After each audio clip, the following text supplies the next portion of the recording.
Good morning, good afternoon, good whatever. It doesn't matter because it's time for After Hours AM, blasting at you globally on the internet as well as IRN radio, iHeartRadio, and all points in between.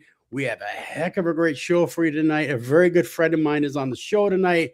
Great guy. I've known him for years, Mr. Robbie Thomas. And let me tell you, folks, before we get started, Robbie is such a good dude. And he's the legit article because you guys all know how I feel about psychic mediums. He is one of the few that I actually give my stamp of approval to. So you take that for what that is worth. Now, we have Miss Brittany Seifert with us, and she is going to read his bio. Awesome. So I'm really excited. You got married evidently since last week. That's all. That's crazy. I'm here for it. I mean, stranger things have happened, so it's okay. Indeed. So I'm excited because Robbie Thomas, as I was reading your bio, I was just floored. So you are an internationally recognized psychic medium, criminal profiler, best-selling author, and spiritual visionary.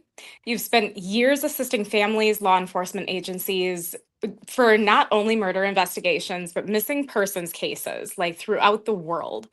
So with your unique abilities and investigative insights, Robbie has helped provide information that has contributed to locating missing individuals, advancing criminal investigations, making arrests, bringing closure to families during, really hard times.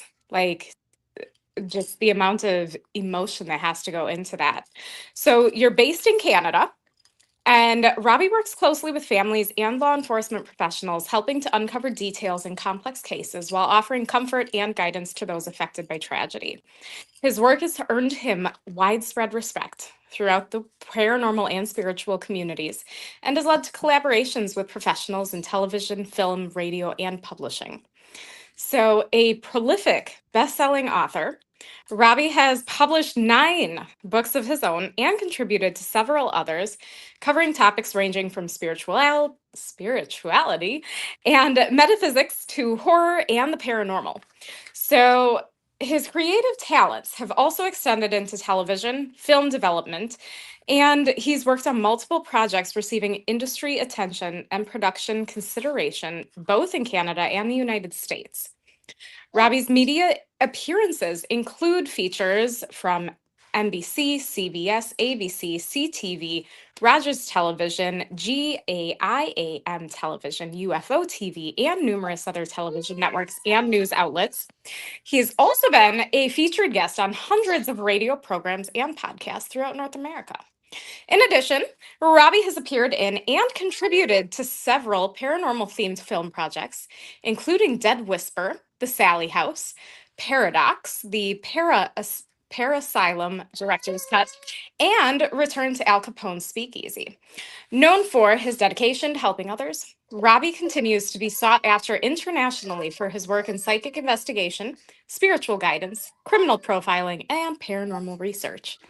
Well, Robbie, it would have been shorter just to say what you haven't done. No kidding. I think the first time that you and I talked, I think you were working on the film Dead Whisper. I think it was during that media tour. And of course we hit it off. Robbie, again, I want to thank you for coming on. Little secret, Robbie doesn't grant a lot of interviews. So, I was really cool when he decided to come on, and I want to thank you for that. No, you're welcome. Thank you for having me. And Robbie, what have you been doing these days? You seem like you've been doing a lot of different stuff. Yeah. My gosh. We'll just go back to COVID. Signing numerous different contracts with big companies for filming my own television series, locking in integral law enforcement all through the United States. It's a U.S. show based on true crime and the actual going on scene, solving crimes, and bringing solace to families. We went through quite a bit, different networks, different production companies. There's always the prolific part of you're not coming because of the fact Mhm. that there's COVID, and then we got out of COVID, and then they shut the border down again, and so here we are back and forth and what have you. I've teamed up with quite a few beautiful people along the way, and they are astute, very intellectual producers and production companies. Um, we still have something in the wings. We're waiting to see what happens within the next year or so. Um, it's hard to sit back and reflect on this because I've signed very lucrative deals where it was astronomical. The show would have been a major hit. We had Mhm. grieving. This would have been a major lift in not only the paranormal but in true crime. Yeah. Um, I had my partner was a chief of police from Texas. I had a commander of a platoon in Florida. We had a sergeant who was from Colorado. We had another individual from Alabama who was in the prisons. Wow, man. Yeah, so my cast members were very integral, high-ranking officers. Yeah. Yeah, Yeah. The real deal. I mean, these were people with long law enforcement careers that have years of law enforcement experience. and And who I've actually worked with in the yeah, past and you solving have a crimes. Yeah. relationship working with them over the years. And before we jump into that, a lot of people that might not know who you are, the few that are listening, how did you know you had this ability? I mean, how did it come to you, man? Yeah. Well, I'll take you right back to when I was age 2. And, being senile as I am in age right now, going back to age 2, I used to say to my mother, I know I'm adopted or I have another sibling out there. And she would say to my father, he's doing it again. My father would say, come in here and leave your mother alone. Many, many moons ago in the 50s, I'm indigenous. I'm Métis. I'm one of the 3 indigenous nations in Canada. So I'm Métis, there's the Inuit, and then there's First Nations. Mhm. Back in the 50s, they took my mother to a residential school, and my mother was a young teenager, and she had a baby out of wedlock. They took my sister and adopted her out to a white family. Back then, we have to have the mindset of understanding that they used to say to kill the Indian in the child so that they would convert the child to becoming more white. Mhm. Mhm. So, as white as I look, I'm not as white as I look. And so, what they did was they adopted her out. I came along, born years later, and I kept harping on this and driving the point home. And sure enough, Fox did a special back, oh my goodness, I was 20, I'm 60 now, so 28, so like 32 years ago, maybe 33 years ago, where they pulled me on and we went through the same scenarios I'm explaining to you here now. And I got to meet my sister because my uncle, who also went to residential school, and my other uncle and my aunt found her through lawyers and brought her forward after my mother had passed. So I got to meet my sister for a brief moment. And she's the spit in image of my mother. The long, beautiful, long, thick black hair, Sure. her facial features. It only hurt more because my mother had passed and never got a chance to see her Mhm. daughter. So it started back then, knowing all this. And when I got pulled on Fox, they said, "Well, you really knew." And I said, "Yeah, I knew. I could vividly see and know who that person was." What was that like for you? I mean, that had to have been just emotional. Yeah, my first book was 2003. So I've been published now for 23, 24 years. And in that first book of mine, I wrote about my peer section and how if they knew, my life would be crushed. Because if you go back into the 80s and the early or the late 70s, if you spoke of something like this, you have a Mhm. gift, people would shun you. They would literally, I mean, we're just coming, if you look at the basis of who we are in the paranormal and in the realm of psychic ability, we're actually taking that first big, huge step out of the closet Yeah. so to speak. Yeah, you're not wrong, because even No. in the 90s it was that way, because I Yep. remember that well. It was, they look at you like, "What, you nuts? What are you talking about?" I mean, thank God we've come further, and True. we're able to True. talk about it out in the open without, people looking at you like, you need the tinfoil hat. Yeah, absolutely. Well, and even just the amount of people that had to like keep it closed in instead of being Yeah. able to build on it and really grow within that ability, throughout the different gifts. Well, it makes you know. wonder, how tormenting is that, though, for a medium to not be able to just come out, right? I mean, Yeah. how tormenting is that when you have to stifle it, and you have to Yeah. try to convince others around you that that you don't have this gift in a lot of ways, because you don't want to be shunned. Right. Exactly.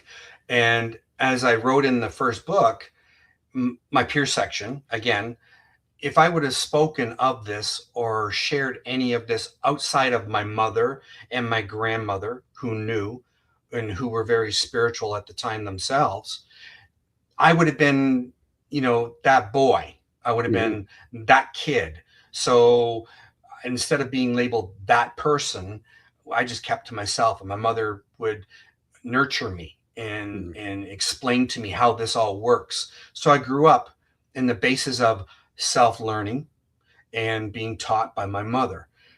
There was many times throughout my life as a teenager coming in contact with spirit. And one for instance, my father bought a home close to a Catholic school I was going to attend, a high school. I was 13, 12 years of age, and the man died in the home. The man visited me, and when he visited me, he explained to me that his three best friends across the road would pass away in certain times, and what sequence. Well, Mr. Leach would come across and sit with my father, often sit and speak on his front porch. Mhm. And I'd sit there as a child and love the adult conversation and just be quiet and listen to your elders. So I would listen to Mr. Leach speak. But on one occasion, he came over. He was so thin, he was holding his pants. And sure enough, he had cancer and he passed away. Mr. Waters, next to him, died in a hunting accident. And then the other gentleman, Mr. Harding, I believe his last name was, had a heart attack. And they all died in sequence in that summer. And the gentleman in the home who explained this to me was their best friend, the all four gentlemen. And so when I explained that to my mother prior to those gentlemen dying, she said, "You just keep note in your own mental journal and watch what happens." And it sure enough, it happened. I wrote about that in the book. Man, talk about the weight putting on a child, knowing these people are going to pass away. Yeah. Yeah. And looking back at that, like, that's a lot of weight to put on a young person, knowing that they are going to be passing away and how they're going to be passing away, and then and of course not really being in the position to share that with anybody. Yeah. Hard lessons. And as we get That going must on be in really rough. oh, I mean, as we get going on in the show, I will explain murder cases where I was shown people who are going to die, and it's inevitable. I can't stop it, Yeah, but I let others know. In time, yeah, I started to let I, program yeah, directors know, and they pulled me on their show saying, "You told me this." And yeah, yeah. Well, I'm glad you brought that up. When did that become for you, the profiling part of you? When did that start? I went through to be a police officer twice in my lifetime. Back in the late 80s, early 90s, I passed the psychological. They had to see if you're right in the head, the Mhm. physical, the mental aptitude, the written portion, the interviews, the final interviews. And I went to sit in the chief's office with the other two auxiliaries. So there was three they were taking. No matter what, it didn't matter. I was proud as a peacock. I'm a cop, and I'm going home to tell my mom and dad that I made it to the finals. You had to be 20 years of age to become an auxiliary. When the chief came in, big burly fella, he shook the hands of the other two auxiliaries and welcomed them to the force. And he sat down and he missed me. And I thought, well, that was kind of odd. Yeah. And then he pulls up the paper and he goes, son, I don't want to burst your bubble, but you have to be 20. I was 17. I looked like I was 20. I was built like I was 20. I had a mustache and and he goes, I don't know how you made it past everybody and beat out all these candidates and the psychological, the physical, everything. And you're 17. So he goes, don't take this as bad, but you're fired. But you're, and so I'm hired and fired in the same day. All the same breath. Yeah. Man. Right. Yeah. Yeah. So I went on once again, in my 20s to become a police officer. I stayed with it. I listened to many peers of mine in the law enforcement, and in a town called Peel Region in Toronto area. I got hired on. I come home, final interviews, the whole same thing, got the letter, and a lady was screaming, accident. So I went out the back door of my home. I jumped over the fence, and there was a row of townhouses that ran this way and then in like an L form out to the road. So I'm running. I'm looking for an accident. I'm trained in CPR. I'm trained in first aid and what have you, first responders. So I'm running to look for the accident, as she's calling it. There's nothing. The traffic's fine. And then I look over to my left, and there's a gentleman standing in the threshold of a sliding door of the townhouse, and he goes, come here. So I went over to him, and he pulls me into the threshold, and I looked over to my left again. In the dining room area, there's a lady running around screaming, and then there's a guy standing over by a door holding the doorknob. He goes, come here. So I went over to him, and he grabbed me, opened the door, shoves me in, shuts the door. So now in my mindset, I'm still thinking accident, because the first lady said accident. I see people frantic now in this little area of this little home, and I'm looking on the floor for blood. And there's no blood.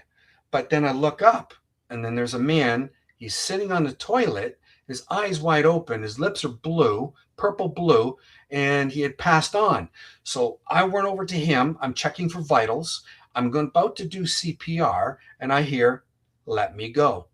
And it never dawned on me, because I'm in that first responder mode. Yeah. I'm in that, I got to save this guy. There's people out there screaming.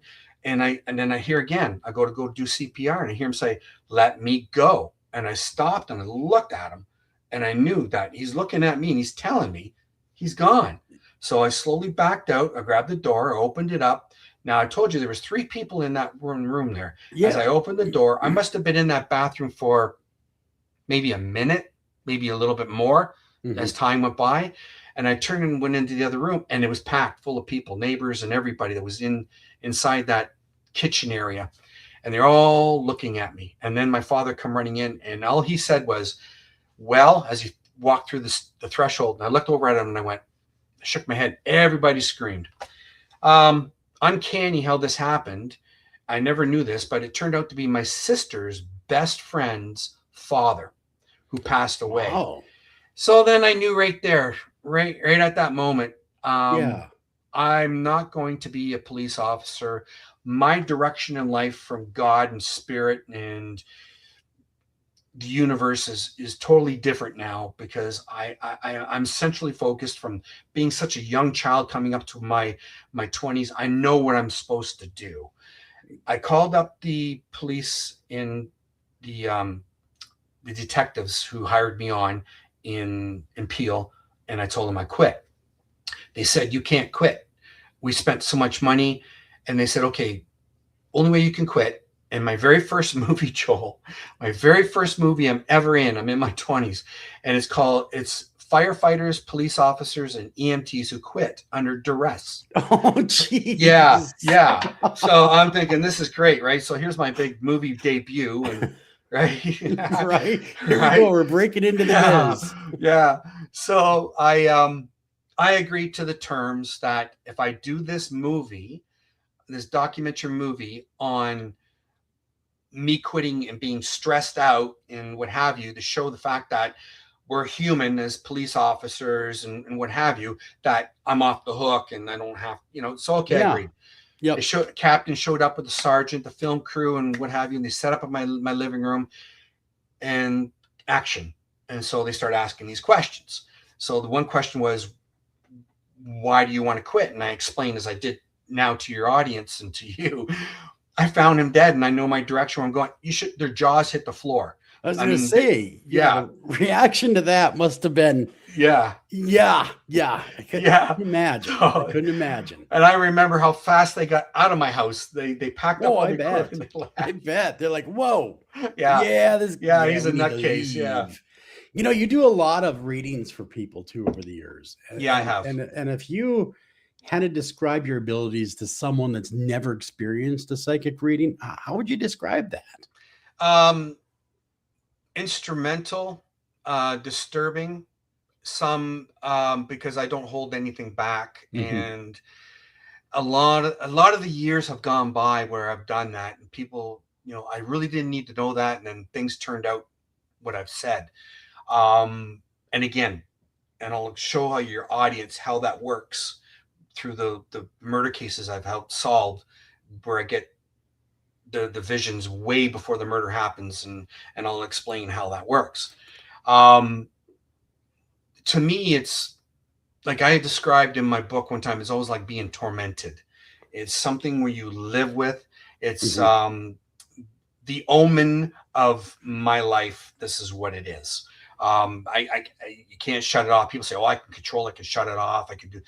You really can't. You really can't. The truth behind the matter is, when there's a message or God's using you as that instrument for that moment and for the proper context of what it's supposed to be used for, you are that catalyst, and that's what's going to be used for, period.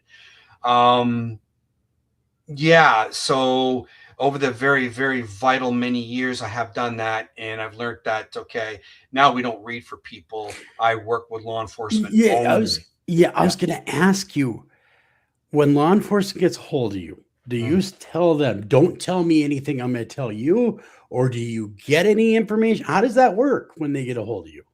I can tell you through cases. Okay, so I get a good friend of mine worked for the Doe Network, and we all know the Doe Network. They find a body and we don't know who it is, and you just help us, right? So he worked there many, many years. He's a very good, astute individual in Boston. I'm in Canada, so we're like hours away. Yeah. Right. Yeah. And this case happened in Colorado, right? So he says to me, in the Boston area, he says to me, my brother-in-law's daughter missing. I'll send you a photo. I said, yeah, that's all I need. And I'll tell the detective to call you.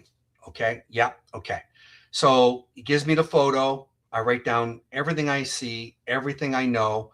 Detective calls me and says, and Detective Morissette, I mention all their names because it's all legit, so people can understand, I'm on the up and up here. So Detective Morissette says to me, I'll give you 5 minutes of my time, and if it's real, I'll use it. If it's not, it's going under G for garbage. I said, okay. He says, I will call you back if anything happens. Okay, no problem.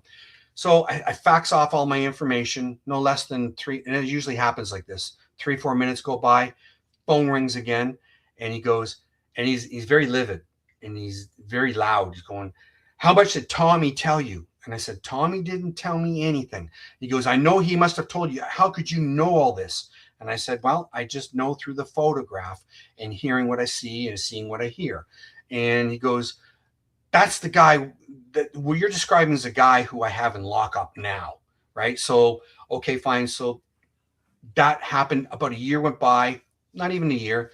Tommy messages me. He goes, that was the guy.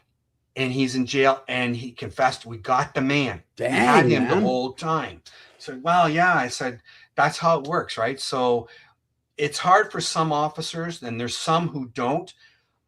Another great example is I got the phone call. It was a CIA agent's daughter went missing. So now I'm working with the CIA. I'm working with the FBI. No pressure, Robbie. No pressure. No pressure at all. None at all. Right. And they fly me into Ronald Reagan's airport. And my wife comes with me on cases. Right. So she's sitting there and she's like my rock, because I need to vent.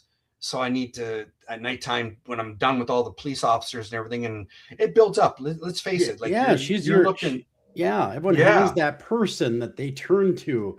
And Yep. you'd mentioned that on social media, and that's wonderful. You guys have been together so many years, and Yeah. she's been there for you, and just absolutely, what a trooper she is, because she, what you're doing, she's living as well. Oh, So absolutely. that is such a testament to her character. Yeah, To also absolutely. do that, so that's awesome, man. Yeah.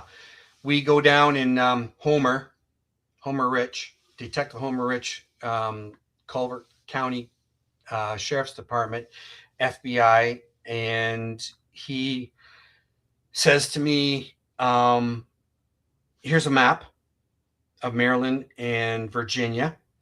We got pulled into the Crown Attorney's office, right? So we're in there with the FBI, CIA, everybody's there. And he goes, this is suspect A, suspect B, and victim. And he goes, here's the map, find her. That's all I get all the time, right? That's it. That's there's it. the map. Here's the pictures. Find them now. That's it. So, all right, I know the routine. So then they take us back to the hotel room, and I'm in there. I crack a beer, and I'm a little bit perturbed because of the fact that the flight, the delay. I'm not mad at anybody there. Mm-hmm. It's just that everything's shoved onto me, and we're delayed, right? So it's all good. So I get in there, and I take the map, I circle the road, throw the map down, and Leisha goes to me, you're not done, are you? I said, yeah, I'm done. She goes, oh, Homer's not going to like that. I said, oh, Homer's going to like what I give him. That's it. I mean, that's all I got. You know, me that road. Yeah. So we go back to the headquarters, and we go through all the matrix of checking for stuff and get in, and there they all are again. He looks at it and he goes, okay, you get in the car, and he's telling people where to go, and he goes, you're coming with me, right? So I get in his car with my wife, and he's driving around Maryland. He goes, is this it? Is this it? And I know I've been down this road before. And I just leaning around, I'm going, Homer, this is beautiful scenery. So I'm playing back at him. Yeah. And, and it's not like we're being sarcastic, but I'm being like, that little nudge. And he pulls the car over. He goes, get the hell out of my car now. So he's sitting there like this on his car. And he's looking at me and he goes, I'm atheist and I don't believe in you. And he goes, but I don't know how you come up with this. He goes, I've been looking at that road that you circled on that map for 2 years. And he goes, that's the road we narrowed it down to. And it's 5 minutes from the murderer's home. He goes, how would you know that? And he goes, how would you know that her phone pinged off the tower at Andrews Air Force Base and then pinged over here? And he goes, it just doesn't fit with me. Yeah. So I would imagine, like you're saying, law enforcement, they struggle with sometimes, like you said, because you're able to take that information from a picture, a map, and little more, and almost go right where you need to be. And it sounds like you've experienced some pushback over the years. Yeah, to put it mildly.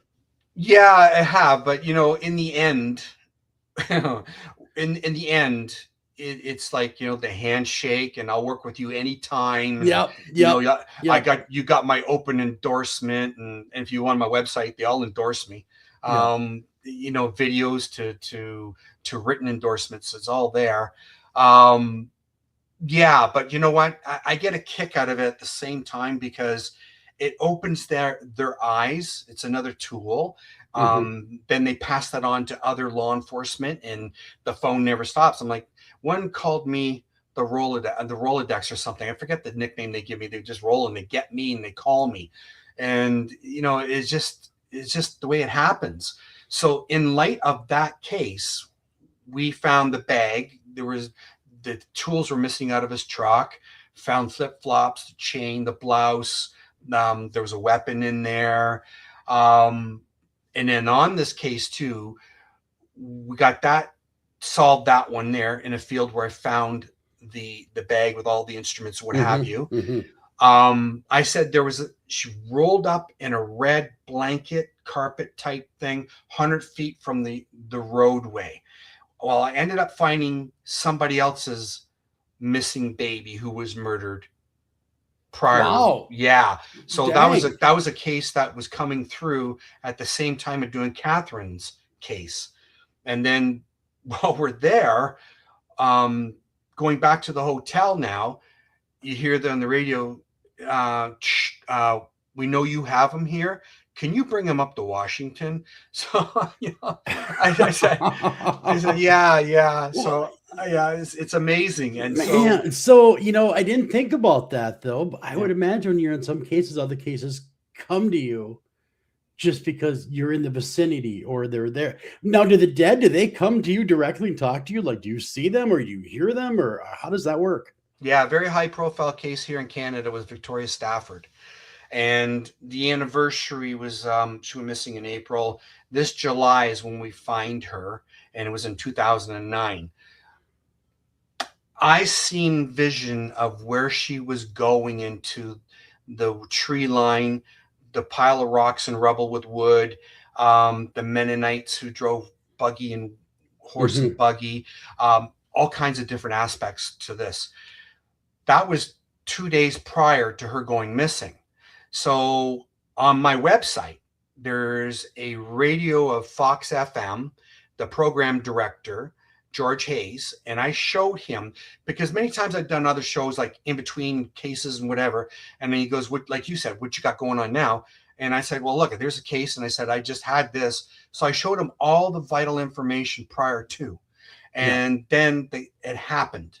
And then we found Victoria, and the two got arrested and they're in prison for murdering Victoria. There's a lot of story involved in that. And I wrote it. It's all in, actually, it's a good plug for me. Yes, absolutely. Plug away, man. Yeah. My 10th book, which got me, oh my gosh, 3 or 4 different contracts for TV networks for this. There's a slew of cases in here, but Victoria's one in there. Now, getting back to that would be the fact that George says, and I'm trying to remember exact words, he goes, "You saw this prior to it happening, and it happened, and I'm a skeptic, but I'm a believer now. I'm a believer now." So that's on the website. That's him talking. So seeing prior to, absolutely. Can you look at somebody and go, "They're a murderer"? I've sat and right to people's faces, and I mean, I'm not small, and and I work out all the time, and and not just to flaunt that out there, but I mean, I'm not afraid of anybody. You should never be afraid of anybody. Anybody should never be afraid of anybody. So I've went to people's faces and I've told them straight up. I know there's a guy in town here, and I remember sitting having a beer at this tavern, and he was sitting at the end of the table, and let's back it up a little bit. Sure. I get this phone call from the husband. He's in England. His name's Peter. He says, "They're trying to pin it on me that I've murdered my wife, Morag." And I said, "Okay, this goes back, oh my gosh. I'm trying, there's so many cases, right?" Yeah. So this goes back to like early 2000s, maybe 2001, 2000, something like that. And so he's calling me from England, and I said, "Okay." And he goes, "I need your help." So I sat down with law enforcement. I told them who I thought it was. And they brought this guy in 3 times, and he had an alibi. And the alibi was he had another person go with him to the scene, and they found them together. So the next morning, so that's his alibi. Like, he had cover, right? Yeah. So going back now to today's day, sitting in the tavern, and I'm looking over and I'm looking right at him, and I explained from detail to detail how, all those knife wounds and how it happened. And he shut up to whoever he was speaking to, and his focus came right directly onto me, and I'm looking straight at him, and I'm just verbalizing everything that I know and saying more or less, "It's you." And that, so and I would imagine, now this might be a little bit out there, and I could be wrong here. Can you be in general public sitting at a restaurant, and so pass by you and you're like, "That guy killed somebody"? I'm getting that. It's not that easy, to be honest. It's not that easy, but Yeah, it's like that. Okay. I It's know I'm like that. oversimplifying it. No, You know, but because I would imagine we've had other psychics on, mediums on, and when the dead have to speak, they have to speak, and yes, they're going to come to you. It might not be the most opportune moment for you, right. but they need to talk. That's one thing we've learned over the years. I think, and in fact, I think my first interview with you about 0304 during the movie Dead Whisper, we had just done Dead Whisper. We talked about that. You said the dead don't have a timeline. When they need to talk, they're coming to talk. It That's doesn't true. matter what you're doing or what time it is or whatever. How do you shut that off? You don't. You don't. Okay. Yeah, Dead Whisper 2005. Yep. And I got called for the Natalie Holloway case. So everybody knows Natalie Holloway in Aruba, blonde girl who was murdered, right? Vandersloot, who murdered. Okay. So prior to Dead Whisper, I was in conjunction with the CEO of BBC, award-winning film producer Ronald Busby, cameraman Christopher O'Brien, who's actually on Ancient Aliens now. They were filming me back then in 2005, and we were going to Aruba to do this case. Authorities, everybody was involved. We got told to step back because everybody and their grandmother was combing that island, and it was hurting their economy because everybody was just there for Natalie, and so they said, yeah, could you let the pressure off. So we said, okay. We went to Chicago and filmed Dead Whisper instead.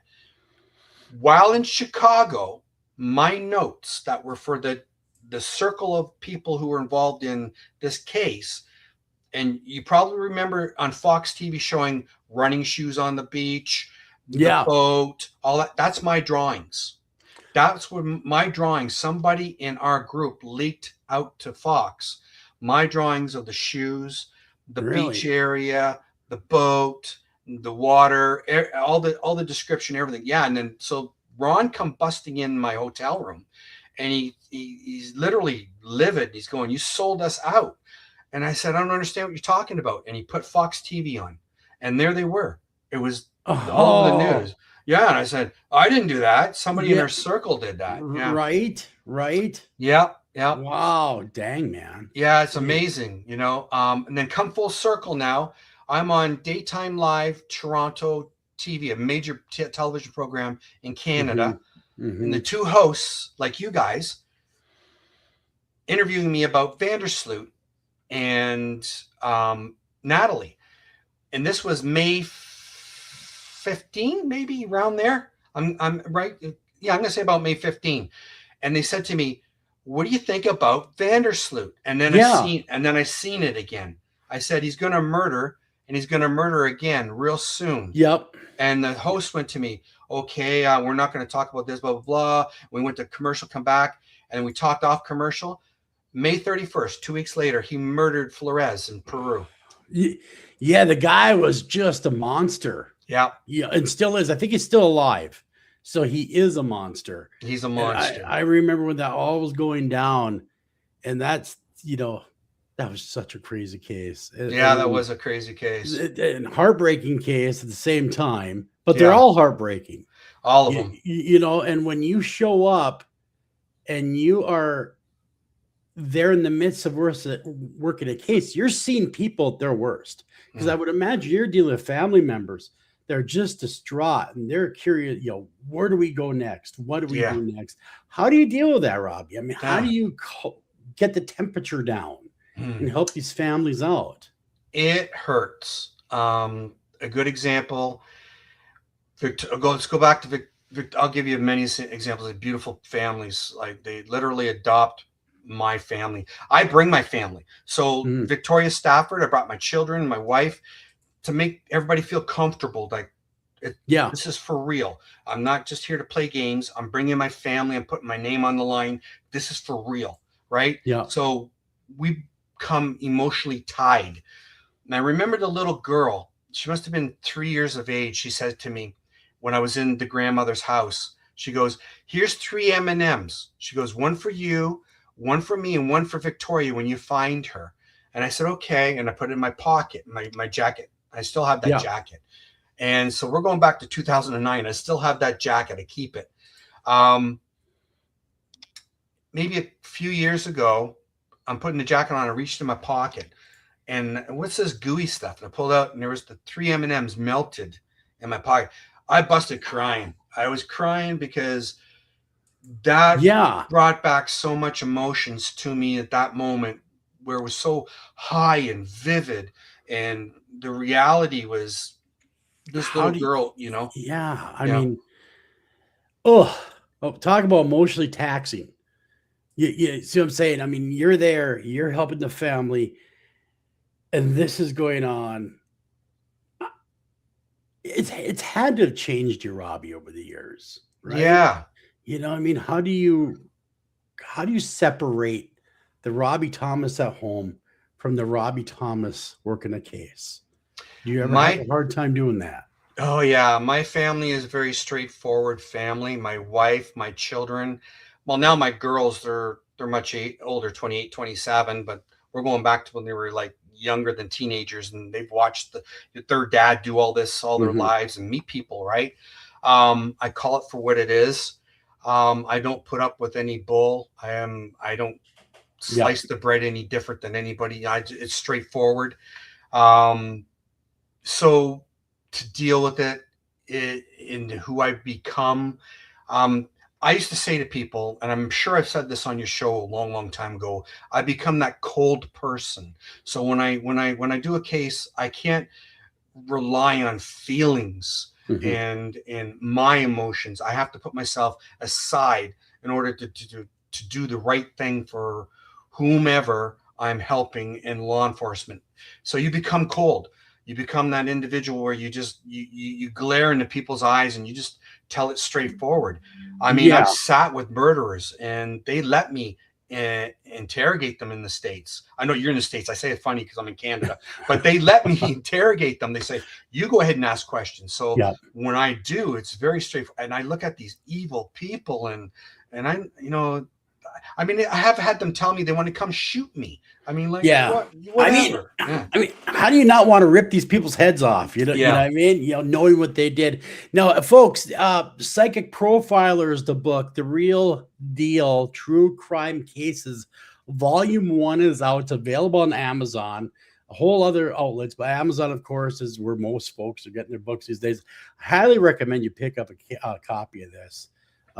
This will blow your mind. I mean, this is going to go far deeper than we can on this radio show to really explaining what Robbie does, which, to be honest, Robbie, you do a hell of a service out there for a lot of people, but especially the victims.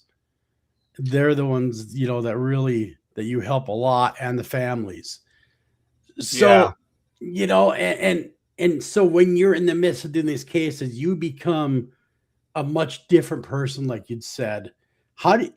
And I would imagine there's a certain period of time where you have to come down from that too, where it takes time to come down from that. What do you do to decompress? I mean, you know? Yeah, no, good question. Thank God, number one. And I do a lot of praying. My wife, second. I mean, she's always there.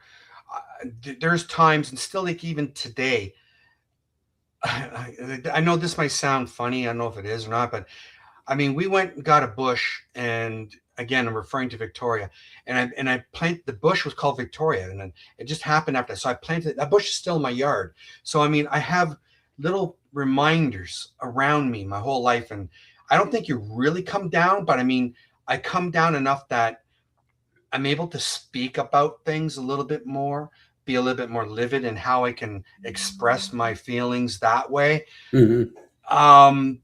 The contrast of that Robbie during a case to who I am like on your show is totally different, because I don't think a lot of people would like that Robbie, because I'm there to do a job. And regardless of who you are, don't get in my way. And in this way here, I'm more a little bit, I discerned a little bit more, but it takes time. Yeah. Have your thoughts and views changed at all about the afterlife and spirituality and the paranormal? I mean, do you have is it, has it, boy, I'm trying to form a question. It's a really deep question I'm trying to form here because I want to find out, because you started as a kid and now you've moved on to doing this. What have you learned? Is there any difference in the afterlife than there is here? I mean, are we able to be ourselves? Do we still have free will? I mean, can you explain to the audience when they get a hold of you, is it the same person that passed away that gets a hold of you? Yeah. Good example. I'll give you a personal example. A good friend of mine committed suicide. And when he committed suicide, he came to me afterwards and said, I'm learning to love myself, and I'm learning to love the fact that I'm learning about God and the presence of everybody. And I remember seeing where he was and the beautiful scenery and how much in love he was with himself again, and starting to learn to love life. And we take these lessons from this life here, and when we connect into the universe or God or whatever people like to Yeah. call this, we move forward into a more blissful area of living. It's not that we die and this is it. No, we move on. It's just a step over to the other side, as people call it, or through that veil, and it's right there. Have your beliefs changed over the years? No, you know what? My beliefs have gotten stronger. And I'll give you a personal example. The night before my mother passed, I was shown how she was going to die. And the morning every morning I went over to her house, had coffee and toast before going to work. So I left my wife, went over to my mother's to have coffee and toast before going to work. And I remember she would greet me every day. And this time she never did. It was really different and odd. So I sat down and she had her back to me, and I said, Mom, I'm compelled. I really have to tell you this because this is what happened last night. I said, the 4 horsemen came, and the 1 horseman told me that throughout my life, I'm going to be cared for, not to worry. But today's a different day, and they showed me what was going to happen to you. And then she turned around and she says, you go home and I'll call you later. And I said, okay. And I had that push-pull factor. And I've said this on many shows, like, it feels like you got to stay, but you got to leave because she told you got to leave. But I want to stay. I don't want this to happen. So now I'm at home and I'm bewildered. I'm beside myself. And my buddy comes over to pick me up for work at the house. And then the phone rang. And it was my father on the end of the line screaming, it's your mother. It's your mother. I mean, this all happened within a half an hour of me leaving. Gosh, that's got hit differently than anything else, though. It's your mom. I mean, right. And I just got through telling her. And so I remember the EMTs coming out of the house. One's on top of the gurneys doing CPR. I remember her little purple sock on her foot and her hand hanging over. And we get to the hospital. And I remember the ambulance backing up. The doors open up, the threshold. And he's on there doing CPR, and then he yells, he goes, stop. And I'm looking at him like he's like 2 feet from me. I'm looking up at him, and he's looking at me, and he goes, did you hear that? And I said, yeah, did you hear that? And she was telling me it's going to be okay. And he heard that, and he thought she was alive. She was dead. Whoa, yeah. So he heard it right with you. Yeah, he did. What was that reaction like? He was like, white, and he's like, the way, you know how you get shocked and you stare at somebody? That's what he was. He stopped, he stared right at me, and I was staring at him, and there was that moment we shared. And then after that, so I sat in my backyard for 2 weeks in September. She passed on the 17th, and I raised my fist to God, and I was very angry because you tore my heart out. You ripped my life away, my best friend,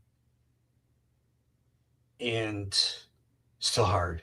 And absolutely, man, absolutely. So you grow, and you grow strong. So, in light of her, I grew strong. Yeah. Well, thank you for sharing that. Yeah. By the way, that's powerful stuff. And Mm. does your mom come to you ever? Yeah, she did. Yeah. She liked to shop. So she, because of what happened to her as a child, being taken into um, residential schools and being tortured and everything Yeah. because of indigenous. My mom every Christmas would make big donations to children, just not one class of children, but all children at the mall where they would take donations for toys for kids. And so I remember when she came to me, she was in white, she was shopping. She goes, I'm shopping, I'm having fun for the kids. She goes, time to let me go. And I remember that. It was like, yeah, you're right. I have to let you go. And so, the moment you start forgetting the date, and I'm telling this for everybody who's tuning in, the moment you start forgetting things like the date that your mom or your dad or your brother, sister, or someone has passed, and you go, oh, I forgot it yesterday. It was yesterday. You're starting to let that little bit go. You're letting that thread go, and they're helping you. It's postcards from the other side. So it's okay to let go. Is what It's you're saying. okay to let go. Okay. It's okay. I mean, because we are reunited with them on the other side, right? Oh, Robbie? absolutely. So it's not like it's just a goodbye for now. It's not a goodbye forever. Exactly. That's my mother would say, goodbye for now. And that's what it is. It's just goodbye for now. So when you do go to the other side, when we all, because we're all, everybody that ever existed, that ever lived on this earth, one thing in common we all have is we are going to die, or they have already died. So when you get there to the other side, are you as you were when you're old, or as you were when you're young? I mean, or is there no time limit with spirit? No, we go back to what our great moments are in life. We become who that person is. So if you had great moments as a child, you'll live your child. If your teenage or your adult life, you become what that is. The whole feeling is everything. It's not that we just go there and you're that old man and you're stuck there. You live everything. Your whole life is a lesson, and we progress further than that, because there is an ordinance to what we are given and why we're brought here and why we live this life and why we go back. And just not once, you get reincarnated and you come back. I know a lot of people don't believe in that. My cases, I used to tell my mother, I remember my father sitting in the kitchen and I was hovering over top of him, and he was depressed because I got hit by a car, and I was a young child going to school, and I turned to wave and I got hit by a car, and it was so vivid. And these pinnacle points in time where your energy has been taken from your first life, second life, third life, or whatever it is, it becomes stronger. And then as you go on and throughout the year, it becomes a little bit more vague. But when you get stronger, these motions, and that's your time. So I would explain to my mother this, and I know it hurt my father, because the love of my other father, I loved him so much, and I see my whole life prior to. But we come back and we learn more, and we go back and forth. People think that, oh, there's just so many souls in the gov up there. There's just so many, and that's it. And even in the Catholic system, I was raised Catholic. We believe in soul reincarnation in a certain point, certain presence, and we just don't go to God and that's it. And other religions as well. There's more to everything that we don't understand.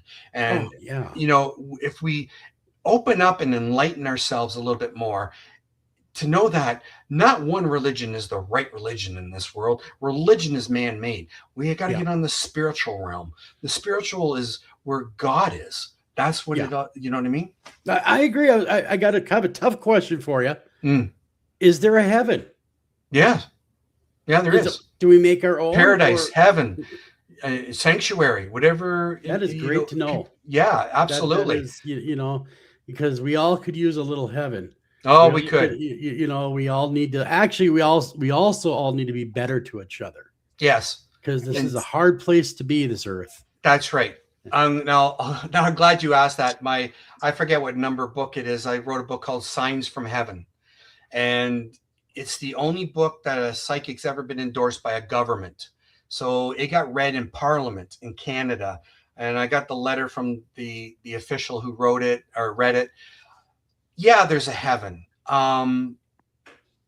There's many very beautiful stories in there, and how I had the Vatican, the UN, the White House, congressmen in America, you name it. I've had them all involved in trying to save one lady's life in Portugal. Her spirit came to me, and it was funny how that all started. And you know, I can't stress enough, as weird as this is, I'm sitting on my front porch wondering why I got the spirit, and this guy from Rajan, as a priest, as a pastor, walking by my house, he stopped to talk to me that day, and he says, what you're going to do is going to be huge. Just do it and follow through. And I never seen that guy again, ever. But I remember my phone bill was in the thousands of dollars, calling all these people up and getting there. And so the UN decided to get aboard and donated a Hercules airplane. I had the banks donating money. I had a Spanish doctor and a Portuguese doctor willing to translate. I had doctors in Canada going to perform the operation. All came together. It all came together. It's amazing. Yeah. It is amazing. You know, we were just talking the other day. I can't remember who I was talking with, that angels will visit us here on earth. You know, they will make their presence known when you need them, when you need to hear a message, when you need that particular push, when you need that direction. It seems like somebody, happened to me a couple different times, where someone will show up, you'll never see them again. Yeah. But they'll give you this push, and then you're going that direction. And it's like, well, where'd that person go? Let me go find that person to thank them. You can't find them anywhere. Right. You know, and so I'm really a big believer that we have divine intervention once in a while in our lives, but you have to also recognize those signs too and be open to those signs, you know, because they're all there. You just have to be all open to them. Yeah, all there. You know, there's a lot of people that are just blind to that. You know, absolutely. They're, you know, blinded by money or power or this or that. Just take a minute and look around you for a minute, because we spend a whole lot more time dead than we do alive. That is true. I mean? Our lifespan here is very, very short. Absolutely. Oh my gosh. Yeah, absolutely. Absolutely. Now the book, guys, I want you to go pick this copy up. Robbie's a good friend of mine, and he's a good friend of yours now. Psychic Profiler, The Real Deal, True Crime Cases, Volume 1. Run over to Amazon, buy that thing up. Let's make sure we get this thing ranked up there high, folks. Robbie's a good guy. He deserves it. He's the real deal. And Robbie, I know you don't come on radio a ton. I want to thank you so much for coming on, man. I really do. It's been just enjoyable. No, thank you. Thank you. And you're always welcome back. You ever want to come back on, you got something you want to talk about, you have an open forum, always here, man. Always. Thank you. You know, always here. Again, everyone, Robbie Thomas, you can go visit his website, which everybody should do, robbiethomas.net. Check that out. There you can even get the book. You can read the testimonials. You can get to know Robbie better. And of course, Robbie's very accessible. You have questions, he has answers. If he can help you, he will. You know, there's not been one time where I haven't messaged Robbie. He's gotten me back to me. So, I mean, you know, we're every time I've talked to him, he's always been there. Till next time, guys, it's me and Brittany. We're signing off. Take care of each other and love each other. And most importantly, love each other, guys.